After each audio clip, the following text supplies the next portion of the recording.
Maribel, do you take Rico here, present to be your lawful husband according to the rites of the Holy Mother, the Church?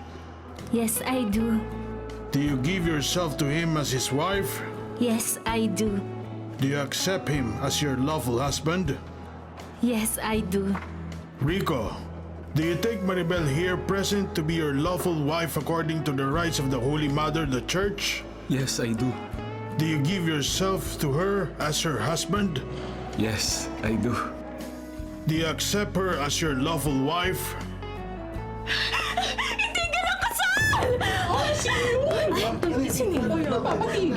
Siya yun. Rico! Bakit ka nagpakasal sa babaeng yan? Ako dapat ang pakasalan mo! Mahal na mahal kita! At may pananagutan ka sa akin!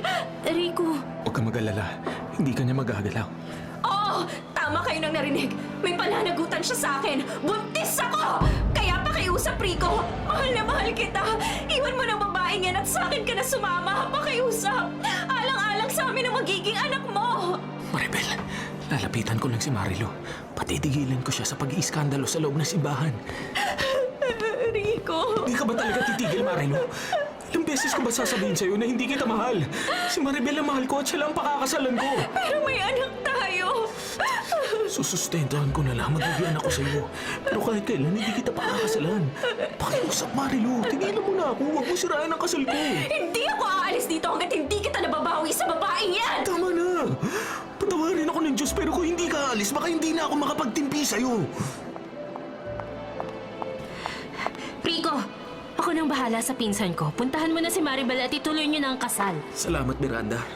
Ate Marilu, tama na. Lumabas na tayo ng simbahan. Hindi ako aalis dito, Miranda! Rico, akin ka lang! Akin ka lang! Ate, huwag kang mag-iskandalo sa tahanan ng Panginoon. Halika na! Miranda, bitiwan mo ako, Rico! Rico!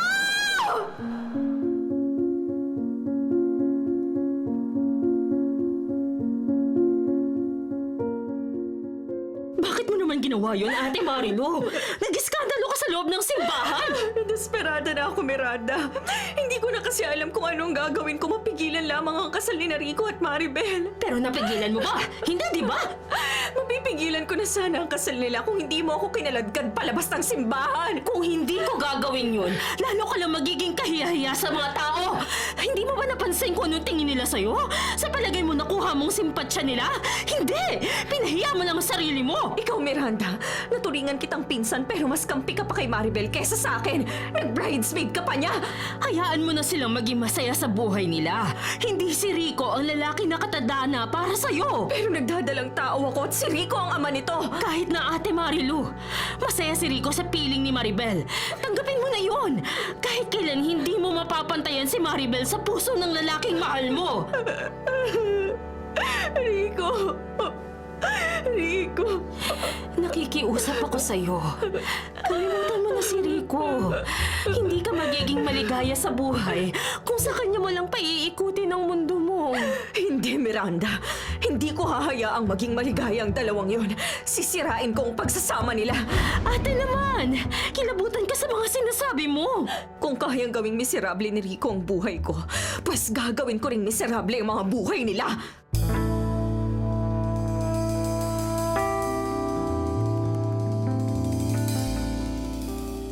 Maribel, napapansin ko kanina ka pa malungkot.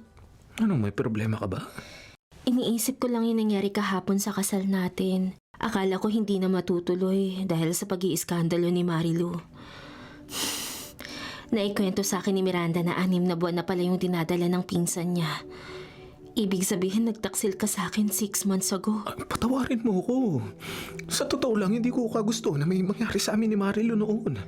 Lasing ako noon at sinamantala niya ang pagkakataon. Gusto niya akong pikutin, Maribel. Pinagsisisihan ko na yun. Naawa kasi ako kay Marilu at sa magiging anak ninyo. Lalaki ang bata ng walang ama. Anong gusto mong gawin ko? Ang iwan kita para sumama ako kay Marilu? Hindi ko naman gagawin yun, ha? Maribel, ikaw ang mahal ko. Ikaw ang buhay ko. Handa ko namang sustentahan ang anak namin ni Marilu kung yun ang concern mo. Pero hindi kita iiwan. Talaga, Rico? Sasamahan mo ako hanggang sa pagtanda natin? Kamatayan lang makakapaghiwalay sa atin. Sana, Maribel. Sana naman mapatawad mo na ako. Huwag kang mag-alala. Pinapatawad na kita. At hindi ako galit sa nangyari. Nagpapasalamat pa nga ako sa'yo kasi ako pa rin ang minahal at pinakasalan mo sa kabila ng lahat. Di ba? Kaya kung ganun, huwag ka na malungkot. Honeymoon natin ngayon, di ba? Dapat masaya tayo. Tama ka. Pasensya ka na sa akin ha kung pinag-alala pa kita. Oo. Di ba kaya tahan na? Basta huwag ka mag-aalala kay Marilu ha. Hindi niya tayo masisira. Pangako yun.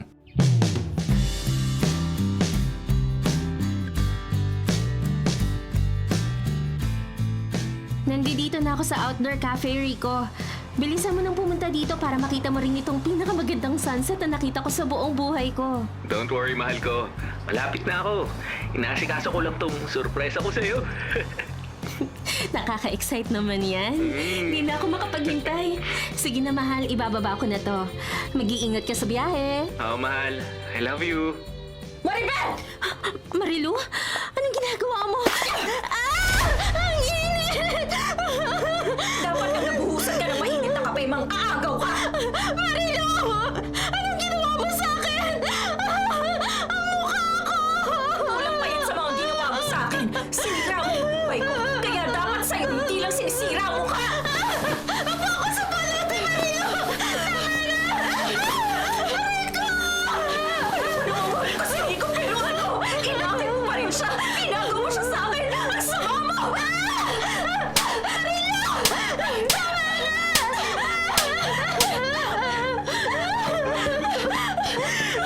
Marilu! Huwag mong saktan na asawa ko! Rico, bitiwan mo ako! Ayok kang babae ka!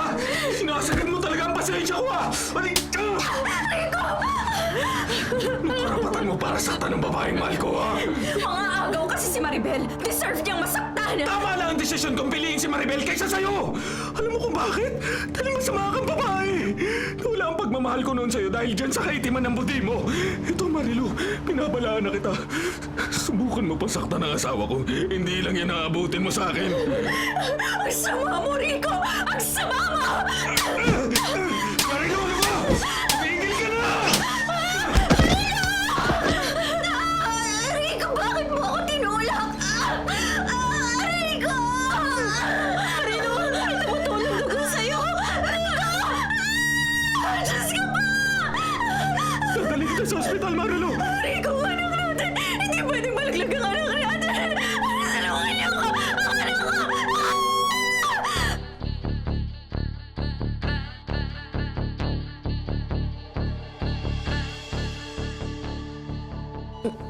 Miranda, buti naman at nagkamalay ka na, Ate Marilu.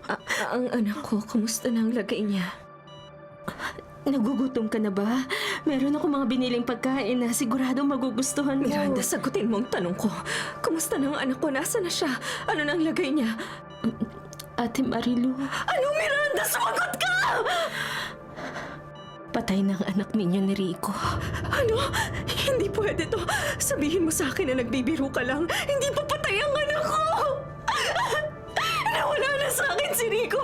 Bakit pati ang anak namin mawawala pa sa akin? Bakit?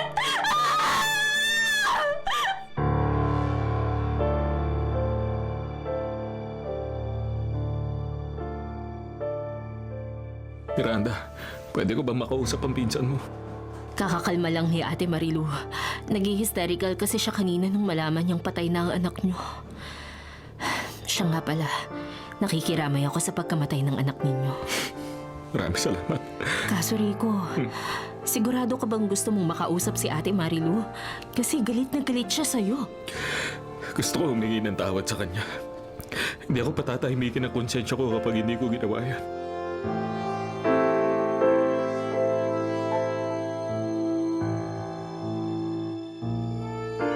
Ate Marilu, nandito si Rico. Gusto ka niya makausap. Anong kailangan mo sa akin, Rico? Marilu, patawarin mo ako sa nangyari sa'yo. Hindi ko naman sinasadya. Walang kapatawaran ang ginawa mo. Pinatay mo ang anak ko. Napakasama mo, Rico. Marilu, hindi ko Dahil sa nangyari, Naglaho ng parang bulang pag-ibig ko sa'yo. Napalitan lahat ng galit. Hindi kita mapapatawad sa pagpatay mo sa anak ko.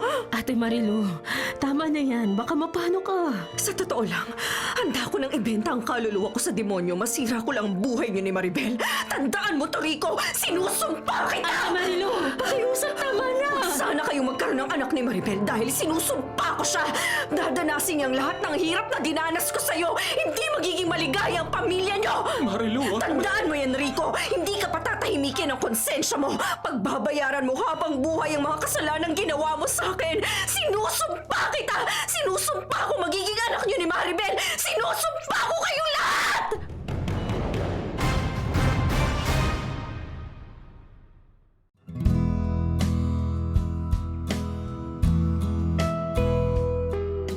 Buti naman Maribel at umuwi ka na. Tara sa kusina. Pinagluto kita ng paborito mong pagkain. Kinataang lang ka. Talaga, mahal ko? Tara sa dining area. Hinahain na ni Manang Cora natin ng pagkain. Mama Maribel, sa Rico, nakahain na po ang pananghalian ninyo. Salamat po, Manang Cora. Kumain na po ba kayo? Sumabay na po kayo sa amin. Kakakain ko lang po ng pananghalian. Sa susunod na lang po siguro. Sige po, Manang. Saan ka nga pala galing, mahal ko? Sabo-sabo sa church. Kasama ko si Mang Gusting. Namanata ka pala ulit sa Nuestra Señora de la Anunciata. Matagal na akong nananalangin sa kanya na sana bigyan na niya tayo ng anak. Ilang taon na tayong naghihintay. 10 taon na rin tayo naghihintay. Sana mapagbigyan na tayo ng Panginoon, ano? Huwag kang mag-alala, Rico. Darating at darating din ang panahon at matutupad din ang mga kahilingan natin. Alam mo hanga ako sa'yo, Maribel. Kahit na matagal na tayong humihiling ng anak ay hindi ka pa rin nawawalan ng pag-asa.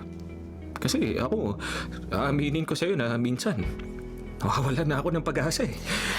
Rico, nararamdaman ko namang pagbibigyan niya tayo sa mga kahilingan natin. Basta magtiwala lang tayo sa Panginoon. Hindi talaga ako nagkamali ng pagpili sa'yo bilang asawa ko. Palagi mong pinalalakas sa loob ko. Maraming salamat ha. Okay lang sa akin kahit hindi na tayo magkaroon ng anak. Basta makasama lang kita habang buhay.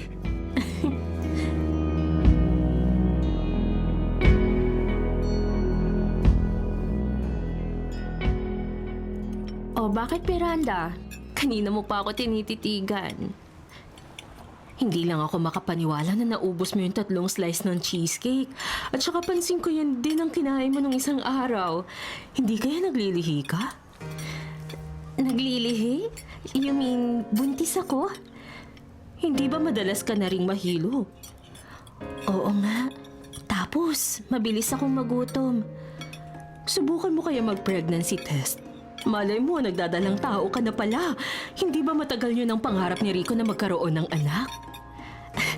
Sige, bibili ako mamaya ng pregnancy test kit pagdaan ko sa butika. Sana nga, Miranda, buntis ako. Para naman matupad na yung matagal na naming pinapangarap ng asawa ko.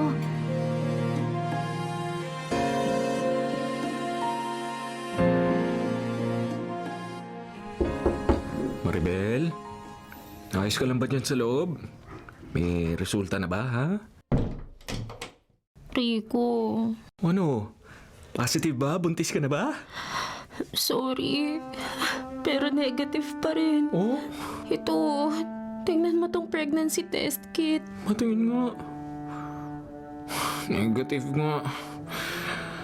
Hindi na yata tayo magkakaroon ng anak, Maribel. Huwag tayong mawala ng pag-asa, Rico. Ibibigay sa atin ng Diyos ang kahilingan natin sa tamang panahon. Iyan tanong, kailan yung sinasabing tamang panahon mo? 10 taon na tayo naghihintay na magkaroon ng anak, Maribel. Nakailang panata na tayo sa Nuestra Señora de la Anunciata sa Poong Nazareno at sumayo ka pa sa Ubando pero lahat yun walang epekto sa atin. Nawawalan ka na ba ng pananampalataya sa ating Panginoon? Hindi sa nawawalan ako ng pananampalataya. Pero iniisip ko na baka ito yung karma sa ginawa natin kay Marilu noon. Maribel, ang totoo niyan, yung huling pagkikita namin ni Marilu sa ospital, nag-iwan niya sa atin na sumpa. At ito nga, nagyayari na nga sa atin. Rico, walang sumpa ang hindi kayang tanggalin ng ating Panginoon. Huwag ka sanang mawalan ng tiwala sa Kanya. Ay naku, ihanda mo ang sarili mo. Magpapacheck up tayo sa doktor. Alamin natin kung bakit hindi pa rin tayo magkaanak hanggang ngayon. Baka isa sa atin ang may problema. Nasisiguro kong walang problema sa'yo. Baka sa akin ang diferensya. Sige, Rico, pumunta tayo ng ospital bukas para magpakonsulta sa espesyalista. Sige.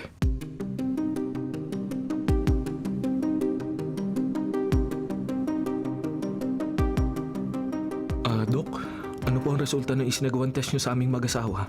Magkakaanak po ba kami? According sa test na isinagawa namin kay Mrs. Montesilio, we found out na healthy naman ang kanyang reproductive system. Pwede siyang mabuntis at magkaroon ng anak. Si Rico, Doc, anong resulta sa asawa ko? To tell you frankly, Mr. Montesilio, nakitaan namin kayo ng problema regarding your reproductive system. According dito sa results, meron kayong oligospermia o low sperm count. Ibig sabihin, baog ang asawa ko? Hindi ako baog, Maribel. Kasi nabuntis ko noon si Marilu, hindi ba? Hindi po kayo infertile. Ang problema lang po sa inyo ay low sperm count. It decreases the odds that one of your sperm will fertilize your partner's egg, resulting in pregnancy. Bakit naman po nagkakaganoon, Dok? Meron kayong varicocele. It's a swelling of the veins na nagde-drain ng inyong testicles. It's the most common reversible cause of male infertility. Isa rin sa nakita namin ang pagkakaroon nyo ng hormonal imbalance. May gamot po ba ito, Doc? Pwede natin maayos ang varicocele through surgery or embolization. Pero hindi pa rin yun garantisado kung mabubuntis na kayo ng asawa nyo, Miss Montesilio. Ano sa tingin mo, Rico? Ayoko magpa-opera. Tatanggapin ko na lang na hindi na tayo magkakaanak. Kung gusto nyo po magkaanak, pwede po kayo magampon. Or kung ayaw nyo, siguro mas tibayan nyo pang pananampalataya nyo sa Panginoon. Rico, Mas importante ka sa akin, Maribel. Basta kasama lang kita, ayos na ako.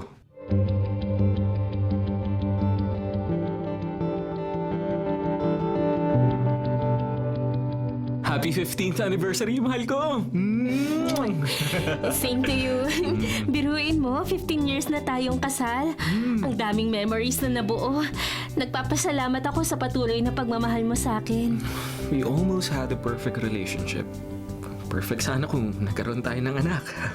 Rico, gusto ko nang maranasang maging isang magulang. Maribel, ginawa naman natin ang lahat para magkaanak tayo pero ayaw talaga tayong pagbigyan ng Panginoon eh. Parang gusto kong mag-ampon na lamang tayo. Oh? Sigurado ko ba dyan, Maribel? Ayos lang sa akin kahit hindi nanggaling sa sinapupunan ko. Handa akong mahalin yon at ituring na parang sarili kong anak. Ikaw, Rico, gusto mo bang mag-ampon na lang tayo?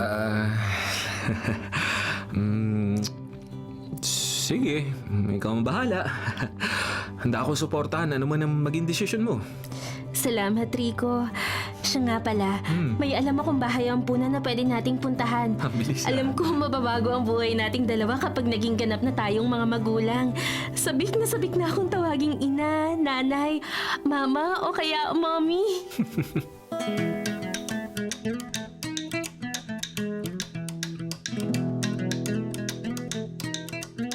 Ito pala yung sinasabi mong bahay ampunan. Maraming bata sa paligid ah. At nakakatuwa silang pagmasdan. Oo nga eh. Pero Rico, nalulungkot ako para sa mga bata kasi mga ulila o hindi kaya inabandona sila ng kanilang mga magulang. Mr. and Mrs. Montesilio, buti po at nakarating kayo. Finally, nakita na rin tayong dalawa. Maraming salamat pala sa'yo sa pag-entertain mo sa akin nung tumawag ako sa landline nyo nung isang araw. Anyway, nakapag-desisyon na kaming mag-asawa at handa na kaming harapin ang bagong responsibilidad na ibibigay sa amin ng Panginoon.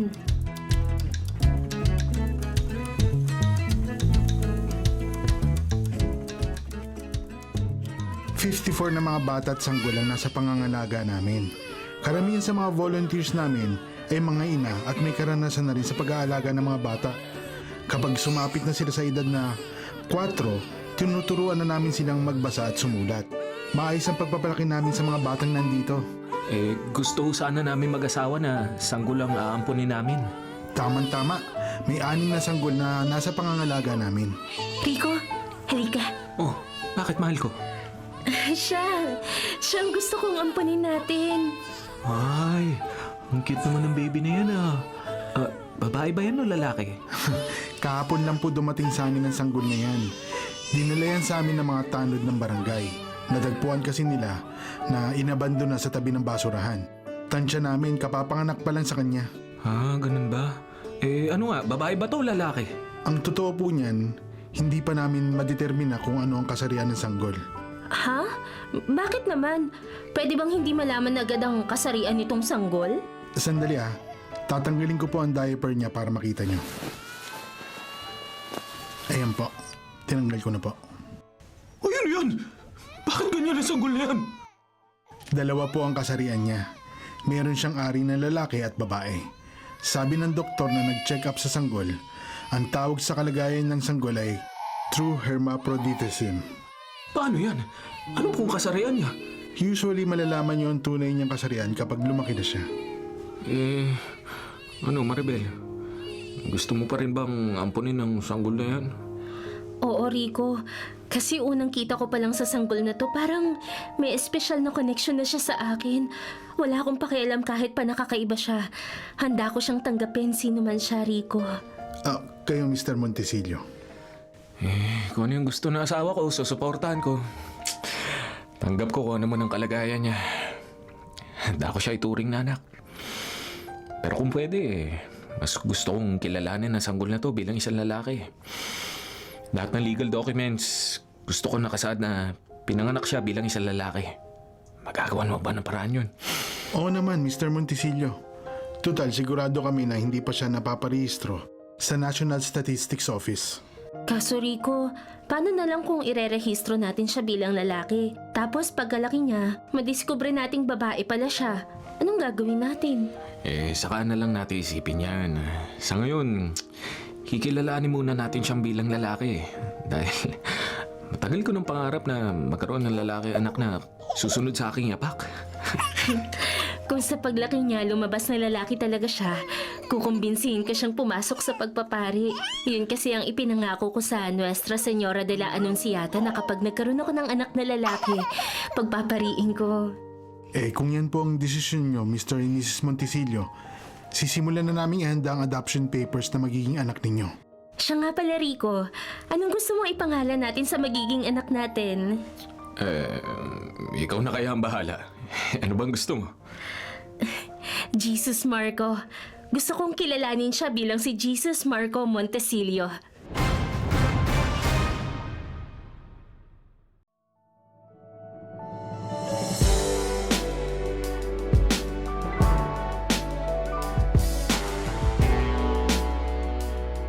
Uy, ayoko dyan! Naman yan eh! Rumoko, damay mo naman. Class, magsisimula na tayo ng klase. Who will lead the prayer? Teacher, ako po. Sige, Makoy. Ikaw na mag-lead ng prayer sa buong klase. Halika rito sa harapan. Makoy, may dugo yung pantalon mo. Ha? Saan? Sa bandang petan mo. Si Makoy, tumatay ng dugo. Yak! May dugo! Ew! Ano nangyayari sa akin? Bakit may dugo ang pantalon ko? Hindi tayo yan! Regla yan! Hay, si Makoy! Kalalaking tao, nire-regla. Regla si Makoy! Regla si Makoy! Regla si Makoy! Class, tama na yan. Hindi nyo dapat pinagtatawanan ng kaklase ninyo. Teacher! Huwag mo nang intindihin ang mga kaklase mo. Halika, dadalhin kita sa klinik.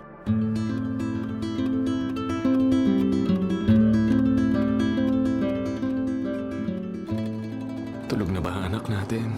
Oo, napagod siya ng gusto sa kakaiyak kanina sa eskwelahan. Ay, naaawa ko sa anak natin. Palagi siyang binubuli ng mga kaklase niya. Ano nga pala ang sabi ng teacher niya sa nangyari kay Makoy? Ang totoo niyan, ipinagtapat ko na kay Mrs. Cruz ang tunay na kalagayan ng anak natin. Nakiusap din ako sa kanya na sana wag itong sabihin sa buong klase dahil baka lalong bulihin ang anak natin. Naiintindihan naman yun ni Mrs. Cruz. Rico, nireregla na si Makoy. Ibig sabihin, babae siya. Hindi pwede yun, Maribel. Lalaki ang anak natin. Oo, Gustong-gusto natin magkaroon ng anak na lalaki. Pero anong magagawa natin kung babae pala talaga si Makoy? Lalong bubulihin ang anak natin kapag pinayagan natin si Makoy na magdamit at kumilos na parang isang babae. At saka lahat ng records niya kasama ng birth certificate at adoption papers niya. Nakasaad na natural born male siya. Magkakagulo lang kapag pinabago pa natin ang mga records niya. So, hahayaan na lang natin si Makoy na mamuhay ng isang lalaki? Oo. Mamumuhay si Makoy bilang isang lalaki hanggang sa pagtanda niya.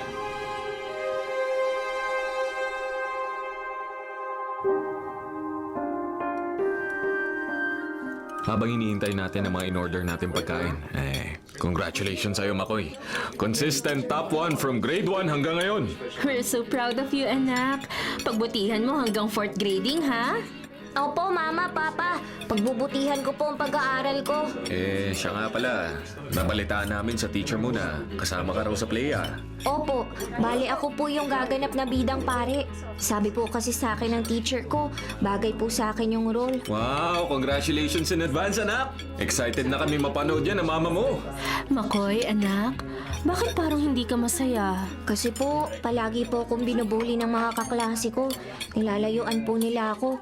Freak daw po ako kasi hindi raw po ako normal na tao. Ay, naku anak, hindi mo na dapat pinapansin yun. Kaso minsan sumusobra na po sila. Hindi lang po nila ako tinutukso. Sinasaktan na rin po nila ako. Tapos kapag nagsusumbong po ako sa teacher namin, parang wala lang. Huwag na lang po kaya ako pumasok. Ay, Makoy, huwag mong isipin yan. Hindi ka dapat nagpapa-apekto sa mga kaklase mo. Matalino ka at kahit kakaiba ka, normal ang pag-iisip mo. Huwag mong tignan ang sarili mo na mababa. Tandaan mo, kapantay mo lang sila at mas lamang pa rin ang magandang ugali. Oo, kaya huwag mo nang pansinin yung sinasabi sa'yo ng mga kaklase mo, ha? Ipagdasal mo na lang sila sa Diyos. Hindi bale, kakausapin ko ang teacher mo, ha? Para matulungan ka niya habang nasa school ka. Basta ito lang ang tatandaan mo, anak. Mahal na mahal ka namin ng papa mo. Proud na proud kami sa'yo.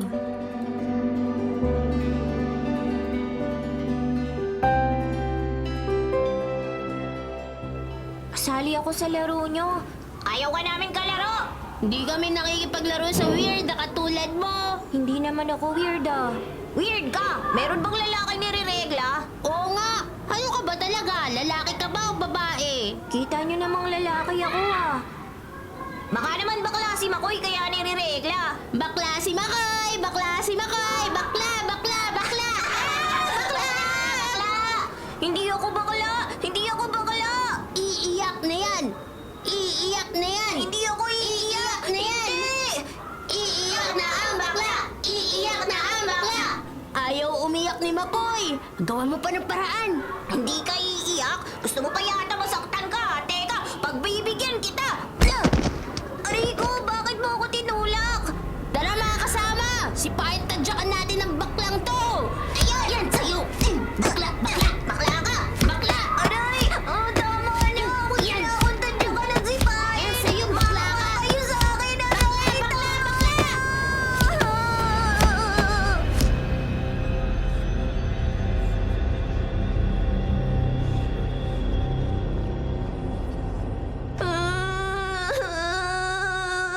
Tahan na, anak. Huwag ka nang umiyak. Matatapos ko nang gamutin ang mga sugat at galos mo sa braso at muka. Bakit mo naman hinayaan na pagtatadyakan ka ng mga kaklase mo? Di ka man lang ba lumaban, ha? Marami po kasi sila. Hindi ko po sila kayang labanan. Lalaki ka, Makoy! Dapat marunong ka ipagtanggol sa sarili mo! Di ka dapat naduduwag sa mga yon! Ay, naku naman! Migil ka na nga sa pag-iyak para hindi ka lalaki!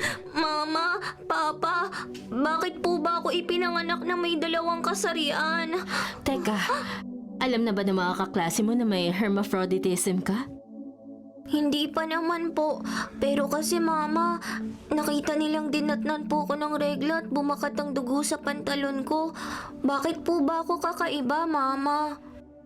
Huwag mo isipin na kakaiba ka. Katulad ka lang din ng mga normal na bata. Maliksing bata, matalino, masayahin. Huwag mong intindihin ang mga panunukso sa'yo ng mga kaklase mo. At sa halip, ipagpatuloy mo lang ang pagiging palakaibigan. Pero mama, sa tingin nyo, lalaki po ba talaga ako? Lalaki ka, Makoy. Yan ang palagi mong tatandaan sa isipan mo, ha? Di ba nga gusto mo maging pare paglaki mo? Huwag mo nang pansinin kung tinutukso ka nilang weird o bakla. Isumbong mo na lang sila sa teacher mo. Opo, Mama, Papa. Basta anak, pagbutihin mo ang pag-aaral mo. Ipakita mo sa kanila na hindi ka nagpapa-apekto sa mga tinutukso nila sa'yo. Mama, Papa, payakap po. Hindi ka rito, anak. Tandaan mo, anak, ha? Mahal na mahal ka namin ng papa mo.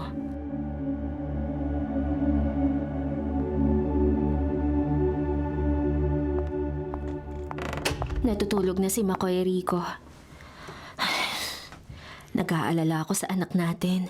Baka makaapekto sa kanya yung mga pambubuli sa kanya ng mga kaklase niya. Kung ilipat na lang natin siya na eskwelahan sa susunod na taon, para wala na rin makaalam na sekreto niya. Pag-iingatin na lang natin si Makoy para hindi na maulit yung inabutan siya ng regla sa klase niya. Tama ba tong ginagawa natin, Rico? Tingin ko kasi babae ang anak natin pero pinipilit natin siyang maging lalaki. Nararamdaman kong naguguluhan na siya sa kalagayan niya. Kaya nga nandirito tayo para tulungan ang anak natin. Matalino si Makoy. Alam ko mauunawaan niya ang mga pagbabago nangyayari sa katawan at isipan niya. Kung isang araw, ma-realize ni Makoy na babae palang gusto niya maging kasarian, handa ako naman siyang tanggapin. Pero sa ngayon, alam ko mas niyayakap ni Makoy ang pagiging lalaki niya. Basta suportahan natin siya sa kung ano man ang maging desisyon niya sa buhay. Makakaasa ka naman sa akin, Maribel. Basta gagawin natin na lahat maging normal lamang ang buhay ng ating anak.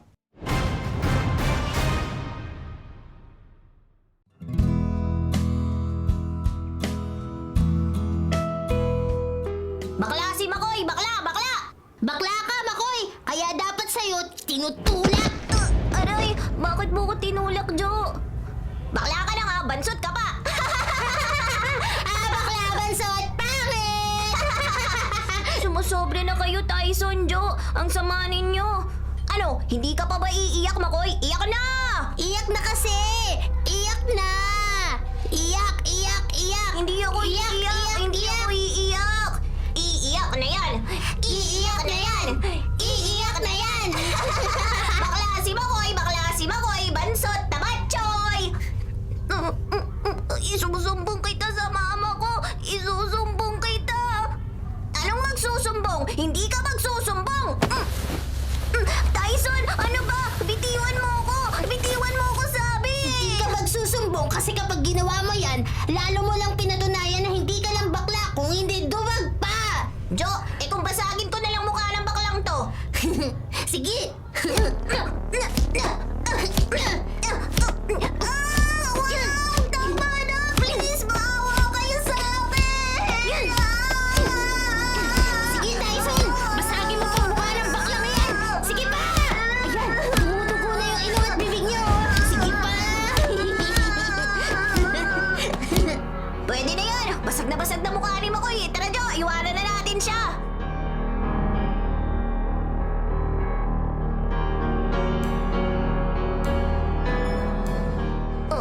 Aray ko po. Ma, masakit po. Pasensya ka na, anak. Nililinis ko lang yung sugat sa bibig at ilong mo. Bakit mo naman hinayaan na gawin nila to sa'yo? Wala po kong laban kina Tyson at Jo. Pinagtulungan po nila ako.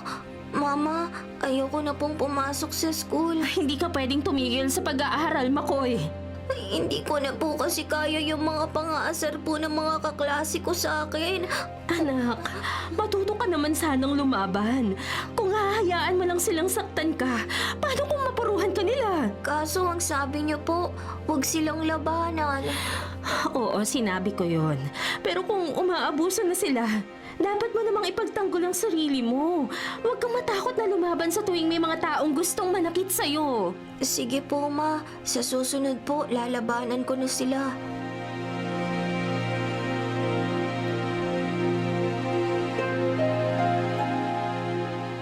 Okay, let's call it a day. Class, don't forget your assignments for tomorrow. Yes, teacher! Yes, teacher! Ako! Jo, tingnan mo si Baklang Makoy, oh. Puno ng pasamukha. Tayo nga palang gumawa niyan sa kanya. Teka, aasarin ko nga. Aray ko! Ouch! Ouch! Masakit pala yun, Tyson. Ano, bakla? Gusto mo bugbugin ulit kita? Maawa na kayo sa akin. Huwag niyo na akong saktan kahit ngayon lang oh. Okay, sige. Baka sabihin mo namang napakasama akong bata. Hindi na kita sasaktan ngayon, Makoy. Jo, akin na yung hawak mong bottled water. Ito. Anong gagawin mo dyan? May papaliguan lang akong malansang bakla. Tyson! Ayan, naligo ka na. Pero amoy malansa pa rin. Tara na nga, Jo. Malis na tayo. Umanda kayo sa akin. Makakaganti rin ako sa inyo.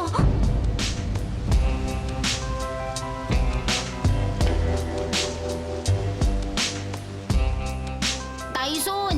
Ano ba? Huwag kang umupo dyan sa railing. Baka mahulog ka. Ikaw naman, masyado ka matatakotin. Hindi ako mahulog dito, Jo. Bahala ka na nga. Pupunta na lang muna ako ng banyo. Nasaan na kaya yung baklang si Makoy? Umuwi na kaya siya? Nako, yan pala. Palapit si Makoy sa akin. O bakit, bakla? Ano kailangan mo sa akin? Mamamatay ka na!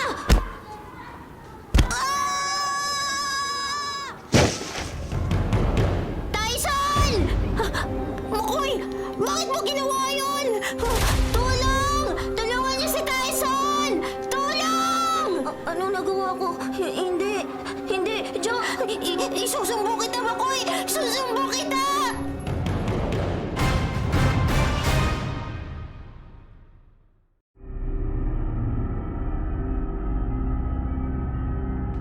Ay, grabe naman tayo. Hala, kawawa na. Tyson! Anak ko! Sinong gumawa nito sa anak ko? Sir, Sabihin mo sa akin, sinong tumulak at pumatay sa anak ko? hindi po namin alam. Wala kasing nakakita sa nangyari. Nakita ko po kung sino tumula kay Tyson. Sino, Jo? Ano? Sabihin mo sa amin ang totoo. Sino ang hayop na pumatay sa anak ko? Si Makoy po. Kitang-kita ko po kung paano niya tinulak si Tyson. Siya po pumatay sa anak niya.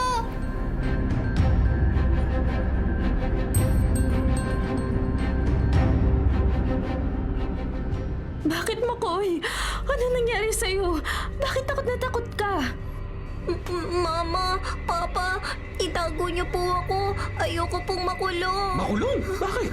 Ano ba nangyari sa school at umuwi ka agad? May ginawa ka ba masama, anak? Nakapatay po ako, Papa. Ano sabi mo? Nakapatay? Sino pinatay mo? Si Tyson po, yung madalas pong bumubuli sa akin. Nakita ko po siyang nakaupo sa railings ng 4th floor ng school po namin. Tinulak ko po siya at nahulog. Ay, Diyos ko po, anak. Bakit mo naman ginawa yun? Puno na po kasi ako, Mama. Pagod na po ako sa pangaasar at pananakit niya sa akin. Ano pong gagawin ko, Mapa? Makukulong po ba ako? Naku, hindi ko alam ako kung anong gagawin nila sa isang batang nagkasala sa batas. Pero kailangan natin harapin ang kasalanan mo.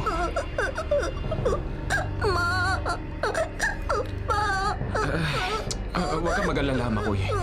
Hindi ka naman namin pababayaan.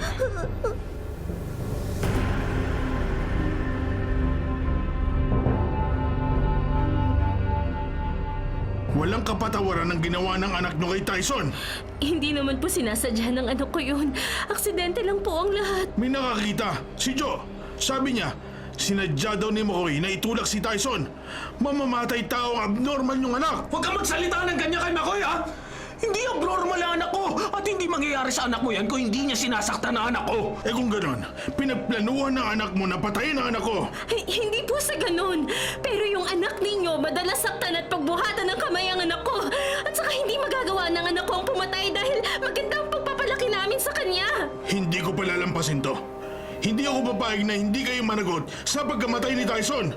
Magkita-kita tayo sa korte.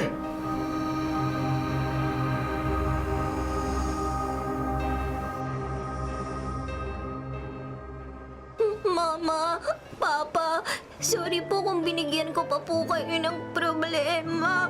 Huwag ka nang umiyak, anak. Haharapin natin ito.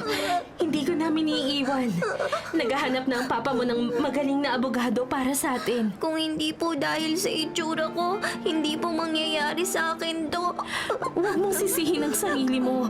At hindi mo dapat ikinakahiya ang ibinigay sa iyo ng Diyos, anak. Hindi ka abnormal. Regalo ka sa amin ng papa mo. Ikaw ang nagbigay ng kulay sa mga buhay namin. Anak, kailangan mong magpakatatag, ha? Kailangan nating maging matatag. Isa ito sa pagsubok sa buhay natin. Alam kong malalampasan natin ito. Basta, ito lang ang tatandaan mo. Hindi ka namin iiwan. Mahal na mahal ka namin ng papa mo. Salamat po, Ma. Kayo ni Papa ang nagpapalakas sa akin. Dahil sa inyo, kaya nagkakaroon po ako ng lakas ng loob na lumaban. Hindi ka rin pababayaan ng Diyos, anak.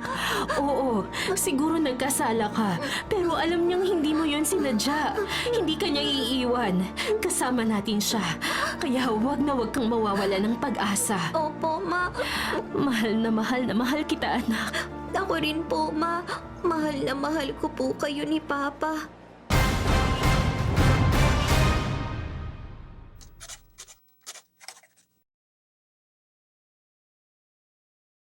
Mga kapatid, ito po ang inyong kapatid na si Lord De Vera. Nagsasabing, sana dito na tayo sa totoo. Dito na tayo sa True FM. At sana po'y mag-subscribe kayo at mag-follow sa mga social media accounts po ng @True Network PH. Sa Facebook, Instagram, sa X, sa YouTube, sa TikTok, at sa mga podcasts. Sana po, dito na tayo sa totoo, mga katrupa. Dito tayo